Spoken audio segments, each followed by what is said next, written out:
boy, oh boy, oh boy, oh boy.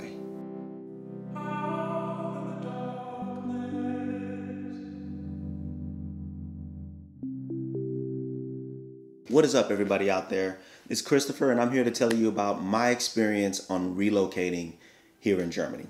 For the record, this isn't a relocation from another place into Germany. It's just a relocation from one house to another house within Germany. If you follow the channel, you already know that I've been working on a move, a relocation. If you're not following the channel, what are you doing? I've been working on this relocation, this move, for at least 2 years now.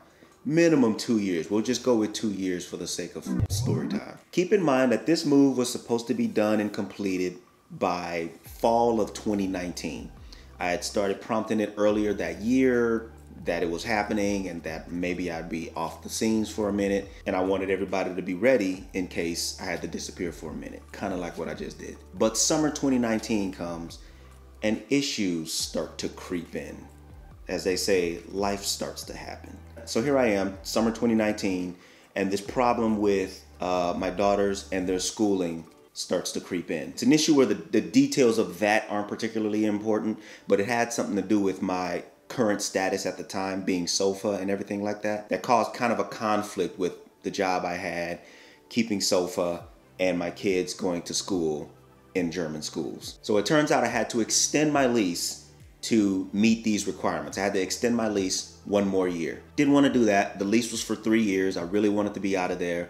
I really felt like it was time for something new. Everything that I'm experiencing now, I felt a year ago. I just wanted to be out of there. But, you know, I sucked it up. I just looked at it as it gives me more time to prepare, more time to be better ready to get into another place. 1 more year, fine, sign the lease, let's move on. So that gets me through the summer into the fall. So now I've freed up some time, I freed up some mental space, and I got a little bit of spare time where I can do something. What should I do?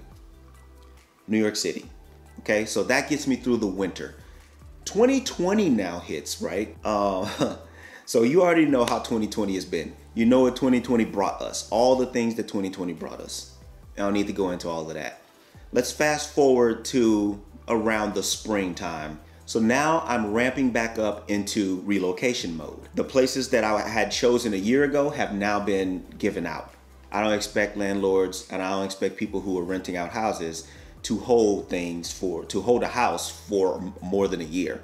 I don't expect that. So I had to give up the places that I had chosen back then. Fine, that's great. So I instill a new search. I start looking for a new place, a place where it's as sufficient as the places that I chose the year prior. I find a couple, prospects, narrow it down, get down to about a final, I want to say 3 or 4, a final 3 or 4 houses. And then I start looking, I start visiting, I start meeting the owners. I start just getting out, trying to see if these places are going to be sufficient for my needs. The first place that I chose ended up getting taken right out from underneath me, like on purpose. Like I had met with this person, like everything was good. We agreed on the transaction. All I needed to do was go get the paperwork, because silly me, here in Germany, as long as you got a contract in hand, people can sign a contract straight away. Like that's how free they are with this thing. If you have a contract in hand and you show up and say, look, I want this, are you willing to offer it? Does this look good to you? This looks good to me? Boom. They can sign a contract and y'all can have a place straight away. So silly me, I don't have a contract with me. And every place, let me make sure you know this. Every place that I visit is an hour plus away. So this place happened to be, I want to say 90 minutes, around 90 minutes away. I go get the contract and I show back up to the guy. I didn't call. I just show back up to the guy and I'm just like, hey, I'm here. Let's do work. Let's do business.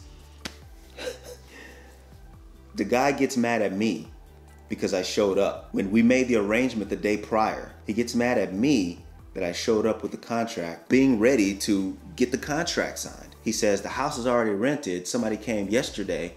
I signed it away. So I'm like, what happened to our deal? So, I get upset. He slams the door in my face. That's the end of that. What am I to do? So, okay, you know, fine. Bumps in the road, they happen. I'm not too upset. Let's move on to my next prospect.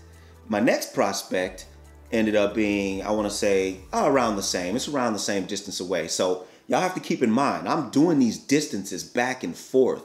I'm going back and forth to these places from the place I live, you know, up to 2 hours away, because that's where I needed to be. I'll get into that later. I needed to be in a certain area. So I'm doing this drive, not daily, but, you know, 2-3 times a week, trying to show face, trying to get acquainted, trying to meet people in order to get this done, you know, make this thing happen. So I move on to my second prospect. Now this place was great. This place was large. It was like, it was modern, newly built. And when I saw the price for it, I was like, is this real? You know, so I was just like, okay, this might be it. It met my budget, like to a T. Like I needed this place for the price. I think it was something like 4 bedrooms and really modern. Like that was one of my things. No more old ass houses. I wasn't moving into any more old ass German houses. To hell with that shit. So I went to see this house, right? 2-story, 4 bedroom, very modern, basement, terrace. Like it had everything. No front yard with grass to cut. That was another one of my things. I was done with yard work as well. I ain't doing that. No oil, which is another thing. I don't want to deal with oil. So I visited the second place, right? Showed up with the contract. I wasn't playing that game again. I showed up with the contract and I was like, hey, I'm interested in the house. You know, we made the deal for me to, you know, see the house. You know, what do they call it? Whatever it's called, a viewing of the house. I show up, contract in hand, ready to do business. I check out the place. And I already knew. I knew I'm going. They had like a virtual tour thing online where you can just, they have this 360 view thing where you can go into each room just by clicking the arrows and it takes you into the room as if you're there. It's a virtual viewing. So I knew I was going to like it. I was just looking around the place just to show them that, you know, I am for real. I'm not just showing up with a contract, you know, taking anything. So, you know, I get the viewing done. We're talking, you know, they offer me some coffee or whatever. We get to the pricing of the place. Why is it that the guy told me that the rent was 300 euros more than what it was advertised as? So I ask him, I say, you know, what's up with that? And he tells me that there was a mistake made on the person that did the ads. I could have taken the place. And in hindsight, it was probably worth more. Anyway, it was probably worth the 300 euros more. But for me, it was a significant bump. I would have had to change some things that I didn't want to change to make up the cost for that place. And the price it was at the moment was perfect. It fit within the budget. So to make the 300 euro extra on top of that fit within the budget, now I got to start taking things away from other places. That's not what I want to do. That's not how I choose to do things. A good little sip of coffee, nice little view of the place. I couldn't take it, had to pass on it. By the way, I walked out the house, I see a line of people ready to take this place right behind me. So I was like, damn, missed out on a good place. That was probably my favorite place out of all the places that I saw. That was probably my favorite. So let's move on to the final possibility for a place before I jump back out and have to start getting some more houses to narrow down and all that stuff. Oh, and let me just say that my lease is up on my lease was up on the 21st of August. So I had to be out of my original house by the 21st of August. At this time, it's probably around second, third week of July. Not long after my birthday, which is the 12th of July. So I find this third place, right? And it's just under 2 hours from my, at the time, current place. So I visit this place and it turns out it's a great place. Modern-ish, not as modern as the one place I wanted, modern-ish, in a good area that I needed it to be at, location-wise, like where I wanted to be. Met a bunch of the requirements I had, like no oil, no lawns to take care of, things like that. The place was sufficient. It ended up being this place that I'm at. I chose the place. We made the contract straight away. The people that were currently living here moved out, I want to say somewhere along the first week of August. So it was just like perfect. Perfect. All right. Now that the contract's done, now that I'm settled on the place that I'm taking, now that it's all agreed and all that's good, now all I needed to do was work on getting out of the old place. So now I start revisiting moving companies, right? I need a moving company. We're talking about a 3-story house that I'm moving out of, you know?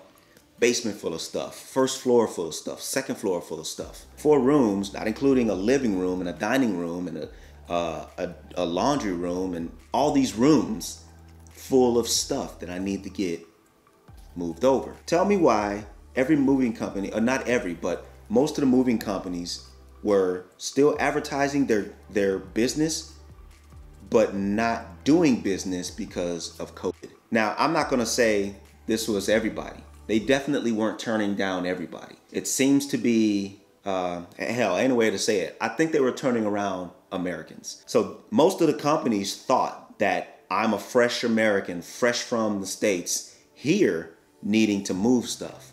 When I told them I haven't been back in the States in a number of years, they weren't trying to hear that. Most of them either just hung up, claiming not to speak that good of English, or just stood by their stance. And I think they just psyched themselves so bad in their mind that, oh, Americans don't want to protect themselves from COVID, that they didn't want to take the chance. All right, man, fine. So other moving companies that I contacted would say that, oh yeah, we can get you in. We can get you in. We're doing it. We're doing business. Okay, let's look at our schedule. We can get you in by the 2nd of December.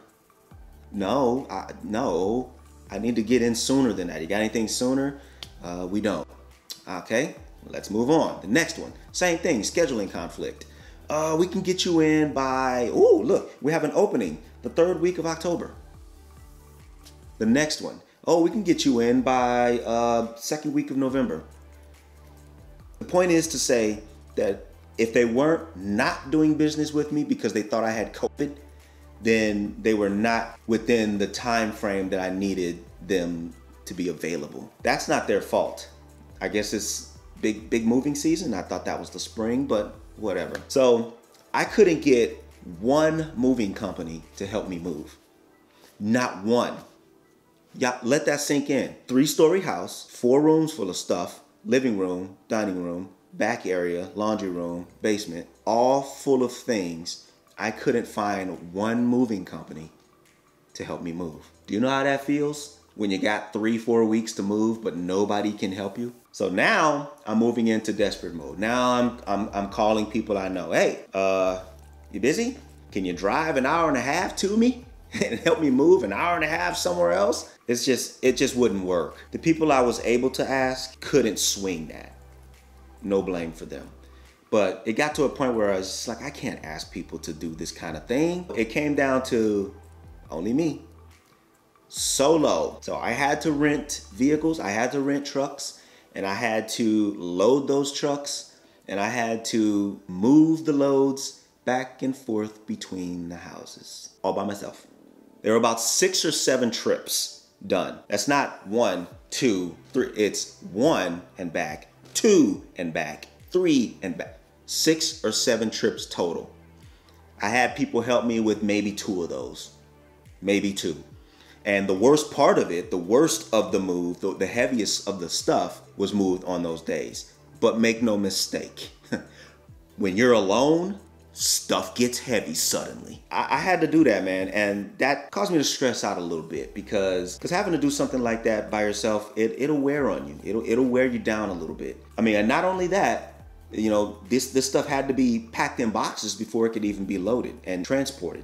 Consequently, it has to be unloaded once it arrives. So if you count packing up that house alone, loading those things up alone, transporting them 6 or 7 trips 2-way alone, unloading those trucks alone, and then unpacking all that stuff alone, you can kind of understand why I needed some time away from YouTube and other social media. So man, look, I'm glad it's over. I'm glad I made it through it. I'll tell you right now, I never want to do that again. Now I know why I'm so willing to pay people to do these things for me, because they do it for a living. They do it for a living by choice. That's their lifestyle. I'm willing to pay you to do what you do for me. But it's over. I'm happy. I'm pretty satisfied with this place I found. I'll give you guys a tour of it whenever I get around to it. This is probably the worst move I've ever had to endure. And I've done a move on my own before. It just didn't seem this bad. True story. I've done it on my own before. It didn't seem as stressful as this time did. But, you know, so that's my horror story of my mentally stressful relocation ordeal here in Germany. I hope I never have to do that again.